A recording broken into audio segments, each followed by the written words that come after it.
Tahu gak sih kalian bahwa perpecahan yang sering terjadi saat ini seperti isu tentang mayoritas dan minoritas, suku Jawa dianggap kuli lah, suku Batak dan Madura dianggap kasar lah, dan mindset-mindset buruk yang memetak-metakan suku, adat, ras maupun agama dapat mengancam keutuhan dan kesatuan bangsa Indonesia kita. Ya sih. Tapi mereka kok bisa gitu ya? Nah, di antara penyebabnya nih ya, karena kurangnya peran pemerintah dalam memberikan kebijakan, kurangnya kesadaran untuk saling menghargai sesama, dan yang terpenting nih, kurangnya pemahaman tentang wawasan Nusantara dari definisi, sejarah, sampai pengaplikasiannya. Emang wawasan Nusantara itu apa sih? Emang itu bakal jadi solusi buat masalah ini? Coba jelasin. Oke, daripada nunggu, kami dari kelompok 7 yang beranggotakan Rusdi Hafid Alinata dan Aditya Baskara Kembara akan menjelaskan kepada kalian semua tentang geopolitik dan wawasan Nusantara. Tapi sebelum ke geopolitik nih, kita bakal bahas tentang wawasan Nusantara dulu. Nah, di wawasan Nusantara itu apa sih? Wawasan Nusantara dari pengertiannya bisa dibagi dua, yaitu secara etimologis atau asal-usul kata dan terminologis atau istilah penggunaannya. Nah, untuk pengertian etimologis, kata wawasan berasal dari kata wawas bahasa Jawa yang artinya pandangan. Sementara kata Nusantara merupakan gabungan kata Nusa yang artinya pulau dan antara. Kata Nusa dalam bahasa Sanskerta berarti pulau atau kepulauan. Kata kedua, yaitu kata antara dalam bahasa Sanskerta dapat diartikan sebagai laut, seberang, atau luar. Jadi, kesimpulannya, kata Nusantara dapat diartikan sebagai kepulauan yang di antara laut atau bangsa-bangsa yang dihubungkan oleh laut. Sedangkan menurut pengertian terminologis atau istilah dan penggunaannya, wawasan Nusantara merupakan pandangan bangsa Indonesia terhadap lingkungan tempat mereka berada, termasuk diri bangsa Indonesia itu sendiri. Nah, jadi bisa disimpulkan bahwa wawasan Nusantara adalah cara pandang dan sikap bangsa Indonesia mengenai diri dan lingkungannya dengan mengutamakan persatuan dan kesatuan bangsa serta kesatuan wilayah dalam penyelenggaraan kehidupan bermasyarakat, berbangsa, dan bernegara sesuai dengan rumusan tentang wawasan Nusantara dalam GBHN 1998. Walah, gitu ta. Panjang bener ya. Oh iya. Kamu tahu nggak kapan kata Nusantara dan Indonesia muncul? Emang kapan? Jadi, kata Nusantara itu pertama kali muncul dari Sumpah Palapa Gajah Mada dalam upacara pengangkatannya sebagai Mahapati di Kerajaan Majapahit tahun 1336 Masehi. Sedangkan kata Indonesia muncul pada acara Kongres Pemuda Indonesia II tahun 1928 atau yang biasa kita kenal dengan peristiwa Sumpah Pemuda. Dan nama Indonesia berasal dari dua kata bahasa Yunani, yaitu Indo atau Indo yang berarti Hindu atau Hindia, dan Inesia atau Nesos yang berarti pulau. Bisa dikatakan arti nama Indonesia tidak terlalu jauh dengan Nusantara. Oh ya, Dit. Ngomong-ngomong tentang sejarah nama nih, pasti kamu tahu dong tentang sejarah wawasan Nusantara ini?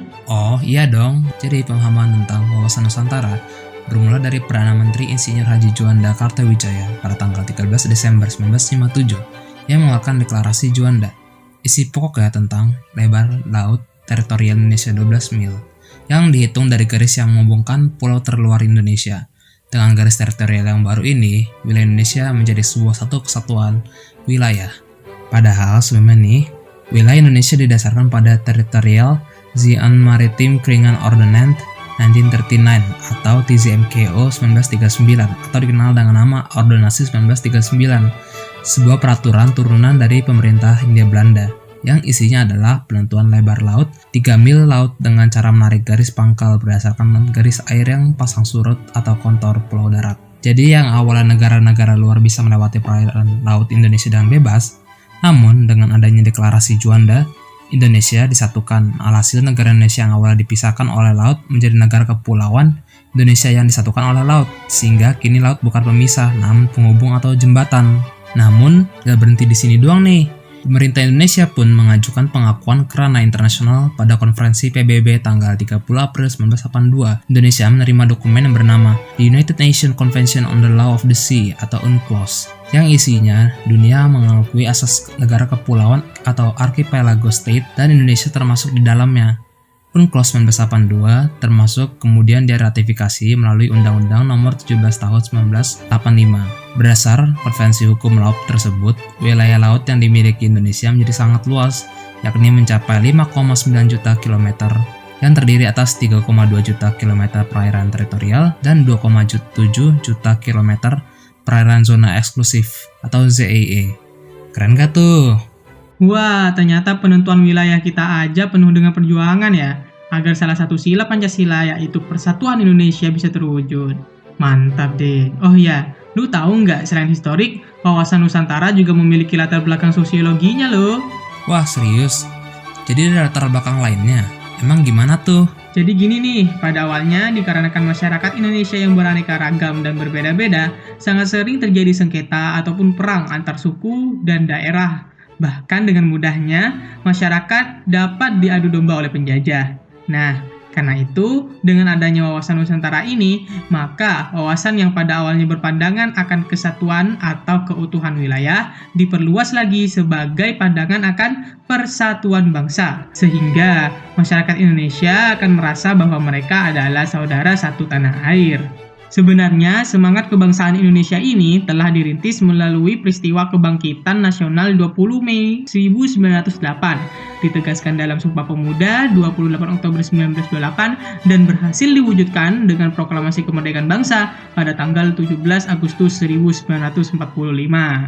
Oleh sebab itu, sangat diperlukan sebuah upaya agar terjadi satu kesatuan wilayah untuk mendukung semangat kebangsaan ini, salah satunya dengan konsep wawasan Nusantara yang sudah kita bahas. Dengan demikian, wawasan Nusantara tidak hanya sebagai wawasan kewilayahan, tetapi juga berkembang sebagai wawasan kebangsaan. Esensi wawasan Nusantara tidak hanya kesatuan atau keutuhan wilayah, tetapi juga persatuan bangsa. Oke, Dit. Tadi kan kita udah bahas soal wawasan Nusantara nih. Nah, sekarang kamu tahu nggak tentang apa itu geopolitik? Geopolitik? Oh, tahu dong. Tadi kan dikasih tahu bahwa wawasan Nusantara merupakan sebuah pandangan untuk memandang Indonesia secara kesatuan negara pulau yang terhubung oleh laut beserta dengan rakyatnya yang beragam.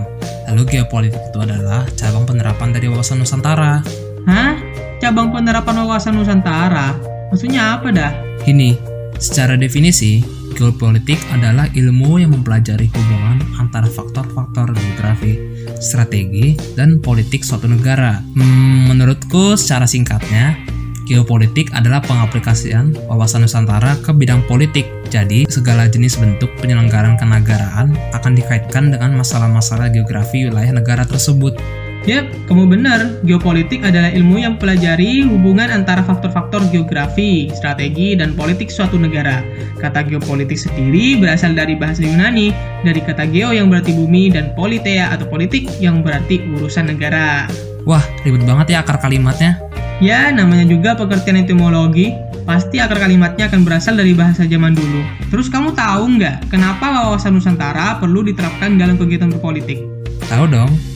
Penerapan wawasan Nusantara diperlukan karena Indonesia memiliki banyak sekali daerah-daerah dan tiap daerah pasti memiliki ciri khas dan permasalahannya yang juga berbeda-beda. Maka dari itu diperlukannya ilmu geopolitik adalah agar pemerintah dapat menangani masalah suatu daerah tersebut dengan khusus dan tidak disamakan dengan daerah lain. Misalnya, masalah di Timor pasti tidak akan sama dengan masalah di Pulau Jawa. Maka dari itu penanganannya pun juga berbeda. Loh, justru malah jadi kayak daerah itu dianggap individu sendiri dong. Tidak termasuk wilayah kesatuan Indonesia. Menurutku sih tidak. Justru dengan ilmu geopolitik ini, walau penanganan itu berbeda, namun tujuan pengaplikasiannya adalah agar setiap wilayah di daerah Indonesia memiliki kedudukan dan perkembangan sama. Dengan adanya rasa satu derajat akan menguatkan rasa nasionalisme dan persatuan kita. Ya, walau hal ini masih perlu diusahakan lagi, namun itulah inti tujuan dari penerapan wawasan Nusantara dalam berpolitik. Yap, bener banget. Jadi selain mengenai tentang persatuan wilayah Indonesia, wawasan Nusantara pun juga mencakup tentang persatuan bangsa. Wawasan Nusantara juga dapat diaplikasikan ke aspek-aspek lainnya, misalnya dalam aspek ekonomi. Dengan memahami wawasan Nusantara, kita dapat memahami bahwa kekayaan wilayah Nusantara merupakan modal milik bangsa yang dapat kita manfaatkan untuk mensejahterakan dan mengembangkan ekonomi rakyat secara seimbang di seluruh wilayah tanah air. Atau misalnya aspek sosial budaya. Dengan memahami wawasan Nusantara, kita dapat memahami bahwa dalam bermasyarakat kita harus hidup selaras dan seimbang. Dan kita pun juga dapat mengerti bahwa budaya Indonesia hakikatnya adalah satu dan berasal dari berbagai macam budaya. Mantap, emang wawasan Nusantara itu ternyata sangat luas cakupannya.